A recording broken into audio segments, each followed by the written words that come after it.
Olá a todos, o meu nome é José Augusto Paixão Veiga e a apresentação que eu gostaria de fazer para vocês hoje é sobre modelagem numérica como ferramenta para o entendimento de problemas ambientais. O público-alvo dessa apresentação são os alunos de mestrado e doutorado do CLEAMB interessados em adquirir habilidades e competências no uso de modelos numéricos para a solução de problemas ambientais e da meteorologia. Tenho um roteiro de apresentação que é o seguinte. Primeiramente eu vou falar quem sou eu, as disciplinas que ministro no CLEAMB, as áreas de atuação, as pesquisas em desenvolvimento e perspectivas futuras e alguns parceiros. Bom, o meu nome é José Augusto Paixão Veiga, como eu falei para vocês. Eu sou pesquisador e professor associado da UEA. A minha formação acadêmica é em meteorologia, com mestrado e doutorado em meteorologia e pós-doutorado em ciências atmosféricas. Sou professor e pesquisador no PPG CLEAMB desde 2011. O meu interesse pessoal é fazer pesquisa e formar profissionais de bom nível em pesquisa. Esse site abaixo, vocês podem acessar e ver algum dos trabalhos, alguma das minhas publicações, algum dos projetos que eu venho participado e algumas orientações, tanto de TCC como de mestrado e de doutorado. As disciplinas que eu ministro no CLEAMB são duas: tópicos gerais em meteorologia e redação científica. Tópicos gerais em meteorologia é uma disciplina obrigatória, ok? Essa disciplina ela é vista no mestrado e redação científica é uma disciplina optativa, onde eu recomendo fortemente que, independente de onde você esteja, se no mestrado ou no doutorado, que você faça essa disciplina optativa, que ela ajuda muito a gente, principalmente, a desenrolar, na hora de escrever um artigo científico e também ganhar certa independência na hora de escrever os seus manuscritos. É uma disciplina extremamente importante. As minhas áreas de atuação dentro do PPG CLEAMB são basicamente 4. Dinâmica da atmosfera, modelagem numérica de tempo, modelagem climática e mudanças climáticas. Nesse slide eu mostro para vocês alguns dos tópicos, ou dos assuntos que eu trabalho ou que eu venho trabalhando dentro de cada uma dessas áreas. No caso da dinâmica da atmosfera, eu gosto muito de trabalhar com a linha de energética da atmosfera planetária, que basicamente é quantificar a energia envolvida nas evoluções e no desenvolvimento de ciclones tropicais, como furacões e ciclones extratropicais. Também eu trabalho na linha de quantificação dos balanços de vapor de água e calor na atmosfera. Basicamente, a primeira parte, a análise da energética, eu trabalho dentro de uma escala de tempo, e a parte de quantificação dos balanços de vapor d'água e calor, eu trabalho na parte climática, dentro da escala clima. Resumidamente, a parte de modelagem numérica de tempo, eu costumo pesquisar, costumo orientar alunos na linha de simulações numéricas de fenômenos meteorológicos de mesoscala, como principalmente as linhas de estabilidade, que são sistemas convectivos, vamos dizer assim, de uma forma mais simplificada, que são frequentes aqui na nossa região e costumam produzir uma variação de tempo muito forte. Então, fazer simulações ou realizar simulações numéricas desses eventos meteorológicos a fim de entender a física e a dinâmica desses sistemas é extremamente importante, principalmente quem é da área da meteorologia. Outro tipo de estudo são estudos envolvendo, por exemplo, experimentos idealizados, Então, por exemplo, como a presença de uma cidade, um desmatamento, podem, por exemplo, alterar a convecção, a estrutura dinâmica, a estrutura térmica de sistemas como linhas de estabilidade. Então, a gente faz alguns experimentos dentro do modelo para entender problemas de causa e efeito. ok? Então, hoje, né, com os processos avançados de urbanização, a gente está começando a alterar na escala, na pequena escala, ok?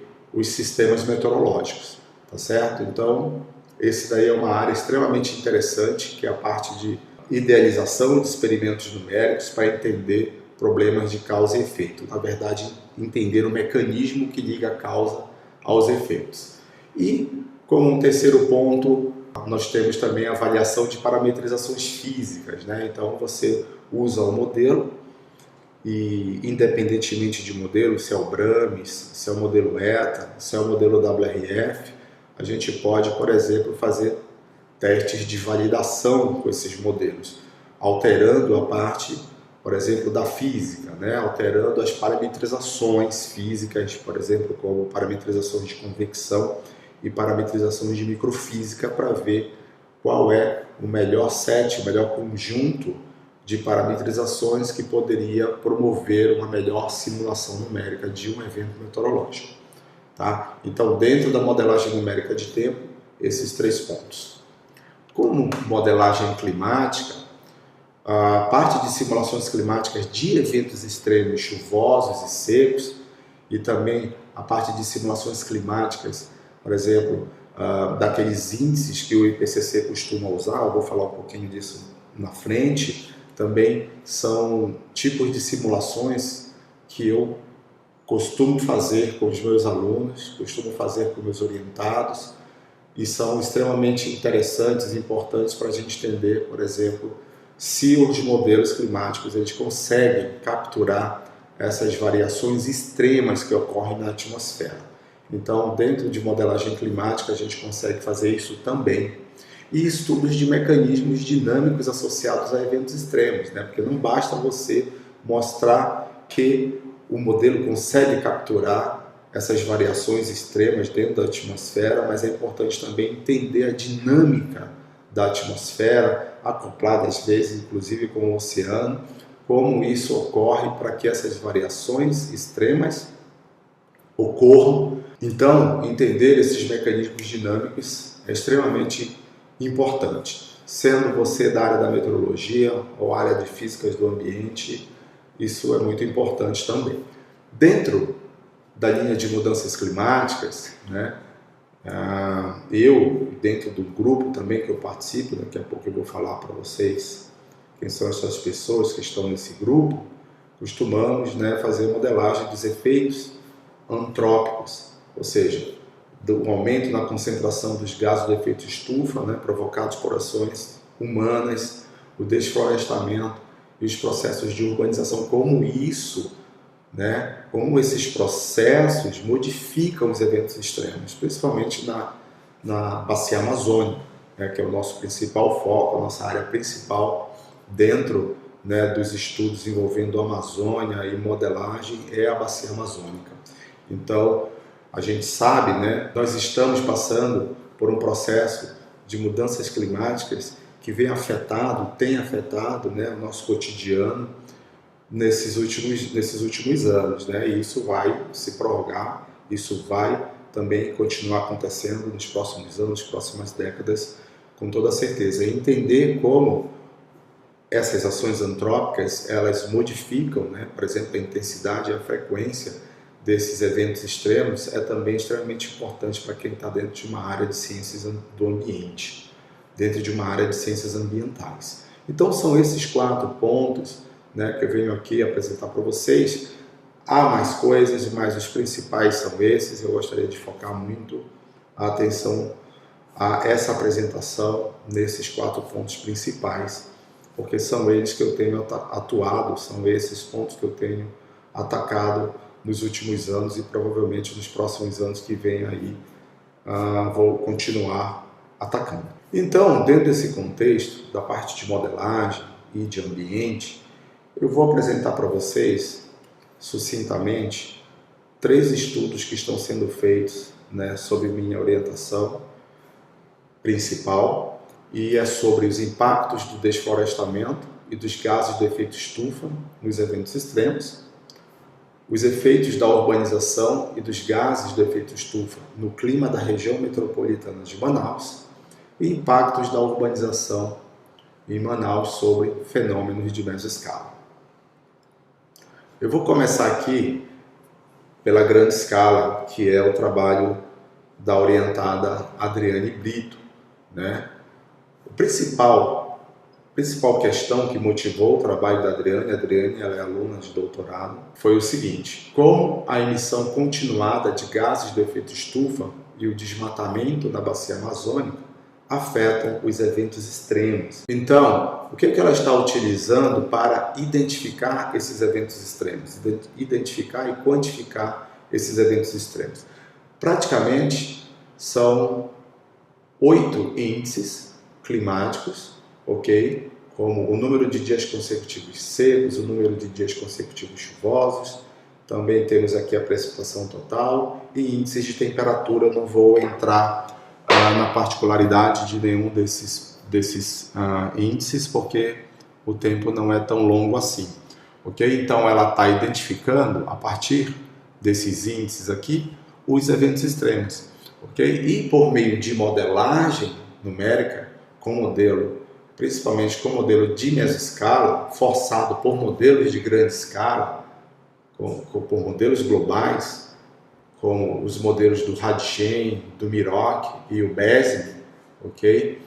Então ela usa esses dados, ela força o modelo ETA com os dados desses 3 modelos aqui, sob algumas condições. Que condições? Condições de aumento na concentração dos gases estufa, como o gás carbônico, por exemplo, de acordo com o cenário do IPCC, o RCP 8.5, e também faz testes com desflorestamento da Amazônia, né? Aqui é uma condição de controle que a gente costuma chamar, isso aqui é uma condição de experimento idealizado, isso aqui é um cenário de desflorestamento quase completo da bacia amazônica. Então, olhando para esses 2 cenários, ela quantifica esses índices, ou seja, você consegue saber se em relação a um clima presente, por exemplo, o que está acontecendo com a intensidade e a frequência desses índices climáticos, principalmente relacionados à precipitação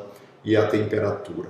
Okay? Então ela consegue, por exemplo, plotar, né, imagens, gráficos, figuras como estas aqui, que são figuras que mostram anomalias desses índices para períodos secos e chuvosos. Então a Adriane está trabalhando nessa linha, né, de entender os mecanismos, entender o que os efeitos do aumento na concentração dos gases do efeito estufa e do desflorestamento, isoladamente e conjuntamente, eles estão fazendo com a intensidade e a frequência desses eventos extremos, sobretudo na bacia amazônica. Ela já publicou um artigo na Revista Brasileira de Meteorologia, que é esse artigo número 3 aqui, que é de validação do modelo regional ETA, forçado pelo modelo global RAD-GEM-ES.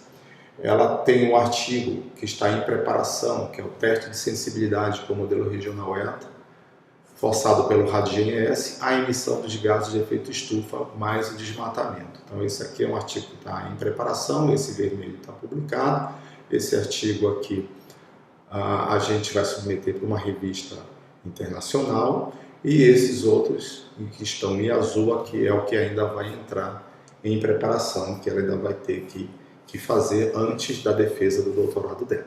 E aí eu venho com agora um trabalho com uma escala um pouco menor do que a bacia amazônica, né, como vocês viram anteriormente no trabalho da Adriane, com um trabalho de uma orientada que é a Yara dos Santos. Então a Yara está fazendo o quê?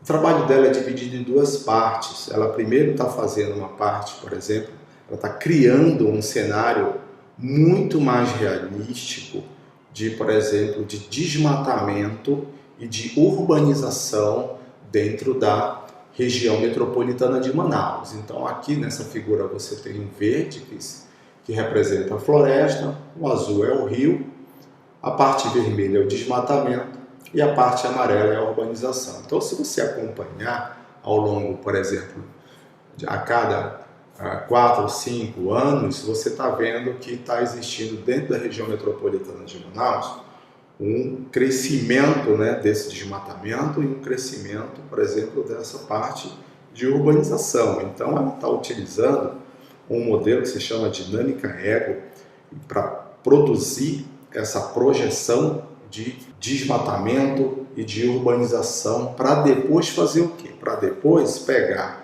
esses cenários e colocar dentro de um modelo regional para ver o quanto esse desmatamento ele consegue contribuir, vamos dizer assim, para o efeito ou para as mudanças climáticas. Então, a maioria dos modelos que a gente pega do IPCC, onde nós olhamos os resultados, esses modelos, na maioria das vezes, não levam em consideração, ok, a parte de urbanização, até porque a resolução desses modelos é muito baixa.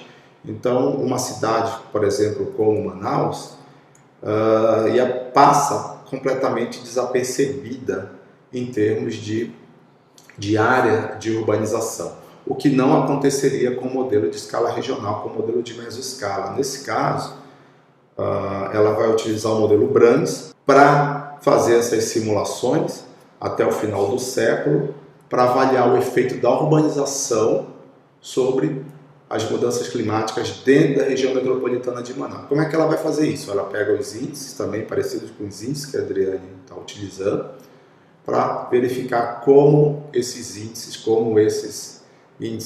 extremos associados à precipitação e à temperatura são modificados ao longo do tempo até o final do século. Ela também tem experimentos com a parte do RCP 8.5, que é o pior cenário do IPCC, e vai ter provavelmente efeitos conjuntos de urbanização e de emissão de gases do efeito estufa. Então, a gente sai um pouquinho da escala da bacia e olha um pouco menor para dentro da escala que é a região metropolitana de Manaus. Então, a gente está vendo praticamente aí como a urbanização ela vai incrementar mais anomalia às emissões dos gases de efeito estufa na atmosfera. É um trabalho extremamente importante. Nós não temos muita coisa a respeito, principalmente para a bacia amazônica. Ela vai entrar com uma contribuição de fato significativa, é isso que eu espero, e ela está se caminhando para isso. Então, eu acabei esquecendo, né, de informar para vocês a questão a ser respondida, até porque vocês já entenderam ao longo da minha explanação, mas é a questão que motivou, vamos dizer, a pesquisa da IARA foi como a expansão urbana amplifica os efeitos das mudanças climáticas em termos de extremos, né, extremos climáticos na região metropolitana de Manaus. Então a IARA está preparando, tem um artigo em preparação, que com esse título, provavelmente a gente vai mandar para essa revista Remote Sensing Applications, que é uma revista muito boa, né? E aí, depois disso, ela vai passar para a fase que é pegar esse cenário, alimentar esse cenário dentro de um modelo de mesoscala, que vai ser o modelo Brams, para analisar ou para fazer as simulações desses cenários dentro do modelo até o final do século, junto com a emissão dos gases de efeito estufa. Como terceiro ponto, que diz respeito aqui aos impactos da urbanização de Manaus sobre os eventos meteorológicos de mesoscala, essa é uma pesquisa que foi desenvolvida pela minha ex-orientada Zaira Sátiro, que ela também fez o doutorado no PPG CLIAMB, e a questão a ser respondida, né, na pesquisa dela foi a seguinte: como a expansão de Manaus e a presença dos rios influencia a estrutura de sistemas meteorológicos e o campo de chuva associado. Então a Zaira utilizou o modelo WRF para fazer simulações que envolviam modificações no ambiente da simulação. Então você tem condições aqui, por exemplo, que não há cidade, aqui já tem uma cidade, e aí ela ia aumentando o tamanho dessa área urbana e verificava o quanto esse aumento modificava a estrutura física de uma linha de estabilidade, que é um rolo convectivo que se propaga, por exemplo, principalmente em direção à cidade, e a gente colocava a cidade no caminho dessa tempestade e ia verificando como essa convecção iria sendo alterada, né? Os movimentos verticais, os campos do vento, os campos de umidade, a temperatura.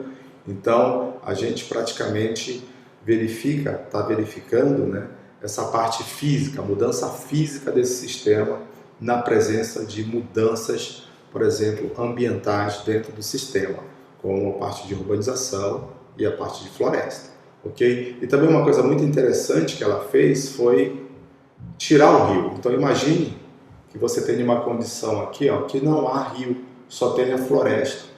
Então a gente está querendo, né, quantificar como o rio ele também influencia a linha de estabilidade para produzir mais chuva ou menos chuva dentro da cidade. É um trabalho extremamente importante, extremamente interessante. Foi um trabalho bem longo, tanto é que ela já escreveu 2 manuscritos, ok? Esses manuscritos já foram submetidos a essas 2 revistas, que são 2 revistas excelentes na área, que é a STOTEM, que é a Science of the Total Environment, e a Urban Climate. Então ela praticamente trabalhou com esse primeiro e segundo artigos, okay, que estão submetidos, já obtivemos respostas, estamos trabalhando para responder às críticas dos revisores. Isso faz parte do processo de peer review, né, da revisão por pares. Então estamos trabalhando com isso, mas os 2 artigos foram submetidos a essas 2 revistas e há grandes chances deles serem publicados nessas 2 grandes revistas da parte de clima urbano. Tá? E tem um terceiro artigo também que nós estamos trabalhando. Esse aqui ainda não tem título, ele está sendo escrito, ainda está sem título, mas provavelmente a gente deve submeter esse artigo para Urban Climate também. E aí, depois, né, dessa explanação muito sucinta, muito ligeira, né, porque se alguém quiser mais detalhes sobre cada um desses estudos, pode conversar comigo ou conversar com as próprias autoras dos trabalhos para ter mais, vamos dizer assim, substância, né, sobre o que é essa pesquisa, o que são essas pesquisas. Eu trago aqui para vocês uma perspectiva de trabalhos futuros, né? Então, o que você poderia pesquisar, né, no seu mestrado ou no seu doutorado. Então, associado ao que eu falei para vocês, dentro de modelagem numérica, ou modelagem de tempo, ou modelagem de clima, eu vou apresentar aqui para vocês praticamente 4 ou 3 pontos que eu acho extremamente relevante para se trabalhar, para um aluno de mestrado ou um aluno de doutorado, trabalhar nessas questões ambientais, que são os seguintes. O primeiro, né, é fazer um estudo de impactos de gases de efeito estufa, de floresta, desmatamento e urbanização em 2 escalas, na escala do tempo e na escala do clima dentro da região metropolitana de Manaus, praticamente para olhar os eventos extremos, né? Os eventos extremos são facilmente identificados e quantificados por meio daqueles índices que eu mostrei para vocês lá no trabalho da Adriane. Então, entender como esses eventos extremos eles respondem a essas mudanças de uso e cobertura da terra dentro da região metropolitana de Manaus é extremamente importante e principalmente para a ciência, ok? E também dá para vocês uma forma de entrar nesse mundo da modelagem, né, para testar problemas de causa e efeito, para estudar mecanismos. Então, é um trabalho que pode ser feito dentro desse ambiente de modelagem e ciências do ambiente. Um segundo ponto, que também pode ser atacado por quem quiser, é fazer associações entre presença de floresta, né, desmatamento, urbanização e fenômenos meteorológicos de mesoscala. Que a primeira parte você avalia ali os eventos extremos, muito do ponto de vista, por exemplo, daqueles índices climáticos que eu apresentei para vocês antes. Dessa segunda parte, é uma parte um pouquinho mais regional, ok? Perdão, numa escala um pouquinho mais curta, com uma escala de tempo, e fazer essa associação entre essas mudanças de uso e cobertura da Terra com fenômenos meteorológicos, principalmente fenômenos meteorológicos de mesoscala, é extremamente interessante, principalmente quem é da área da meteorologia e que no futuro pretenda ficar na área da meteorologia. O terceiro ponto que eu trago aqui para vocês é de modelagem de mesoscala para fins de simulações de eventos meteorológicos, tipo linhas de estabilidade, avaliação de modelos e testes de sensibilidade à mudança e uso da Terra. Okay? Então dá para fazer também, né, os testes de validação de parametrização física, de convecção, de microfísica, e ver se esses modelos eles conseguem capturar sinais dessas mudanças na atmosfera que estão associadas aos eventos meteorológicos. Então dá para fazer também estudos desse tipo, dessa natureza, estudos de validação de modelos, estudos de sensibilidade, por exemplo, do sistema meteorológico a essas mudanças de uso e cobertura da Terra também. Então há como fazer uma gama de trabalhos, uma gama de estudos dentro desse universo de modelagem numérica, de tempo e de clima. Um quarto ponto que eu trago aqui para vocês, que é extremamente interessante, e ele vai fazer parte de um projeto. Esse projeto foi submetido ao edital da FAPEM-FAPESP agora 2020, e é um novo desafio, né? Principalmente para mim, que agora vou começar a enveredar um pouco nessa linha de risco de fogo dentro da Amazônia. Eu estou coordenando esse projeto junto com um colega do CCST, e o título do projeto é Impactos do Desmatamento e dos Gases do Efeito Estufa no Potencial de Risco de Fogo na Amazônia. Né? A gente quer entender praticamente como é que vai ser dentro do ambiente de mudanças no clima, né? Mudanças no clima antrópico causados por efeitos humanos, qual o potencial de risco de fogo da Amazônia vai ser praticamente para meados e final do século. Será que o risco de fogo, o risco de queimadas florestais vai aumentar? Provavelmente a gente espera que sim, né? Principalmente esse cenário do RCP 8.5, que é bastante provável de acontecer, olhando aí para o passado, esse risco de fogo, né? O aumento no potencial desse risco de fogo pode aumentar para a Amazônia. Então aí vai ser um trabalho praticamente de 2 anos. A gente já tem várias também simulações numéricas, onde a pessoa poderia trabalhar já com os métodos para o cálculo desse potencial de risco de fogo na Amazônia, e aí já estaria contribuindo com certeza para o projeto. Então são esses 4 pontos que eu trago para vocês aqui, tá? De uma maneira muito sucinta. Logicamente, quem tiver interesse de trabalhar com um desses pontos pode vir conversar comigo, será um prazer poder atendê-los, ok? E aí a gente consegue conversar um pouco mais a respeito de cada um desses pontos aí.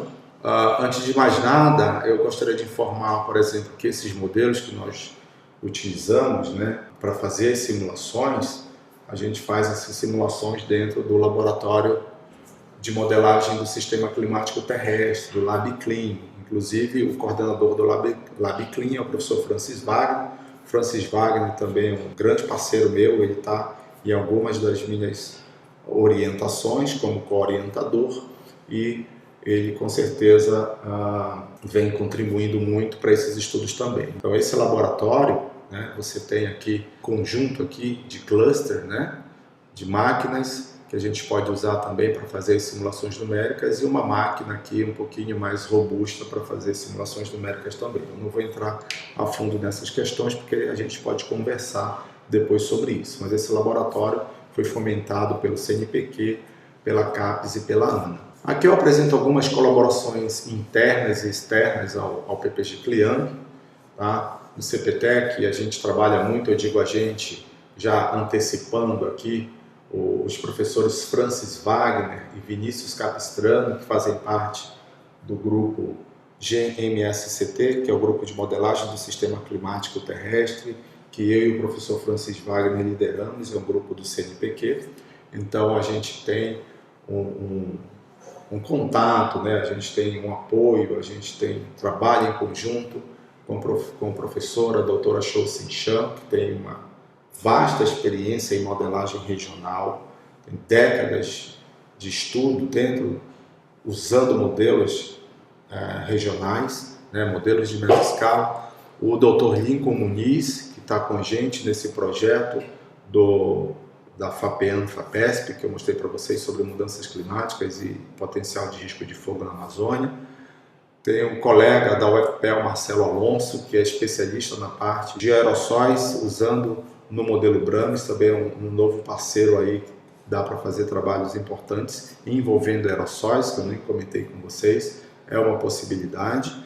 E tem os parceiros aqui, como falei para vocês, da UEA, o Francis Wagner, o Vinícius, da UEA e do INPA, e o grande parceiro aqui, o professor Luiz Cândido também, que atua em alguma das orientações comigo, dentro dessa parte de questões de modificações dos sistemas meteorológicos de mesoscala por mudança do uso e cobertura da Terra. E fora do Brasil, eu tenho dois colegas bem importantes, né, em termos de pesquisa, que são os doutores Alexandre Pesa e o doutor Michel Mesquita. Então, basicamente, são essas pessoas que pode haver alguma colaboração se for fora desses pontos, desses 4 pontos anteriores que eu mostrei para vocês, tá certo? Em alguns casos até dentro desses pontos. Os interessados, né, se você teve interesse em algum daqueles pontos, 4 pontos que eu mostrei para vocês, se você tem interesse de utilizar modelos, sobretudo modelos numéricos de mesoscala, vocês podem me contactar ou por WhatsApp, ou pelo meu e-mail, ou rede social, tá certo? É só me contactar e a gente pode marcar uma reunião, marcar uma conversa e eu explico bem melhor para vocês que tipo de trabalho poderia ser desenvolvido dentro de um daqueles pontos que eu apresentei para vocês. Então, eu fico por aqui. Eu espero que vocês tenham conseguido entender o que eu falei. Se vocês não entenderam alguma coisa e pretendem entender um pouco mais, querem ter mais detalhes, não hesitem em me procurar. Vai ser um grande prazer conversar com vocês, sem nenhum compromisso, ok? E eu fico à disposição daqueles que queiram aprender, né, a parte de modelagem numérica para utilizar essa ferramenta para resolver seus problemas científicos e problemas no futuro profissionais também.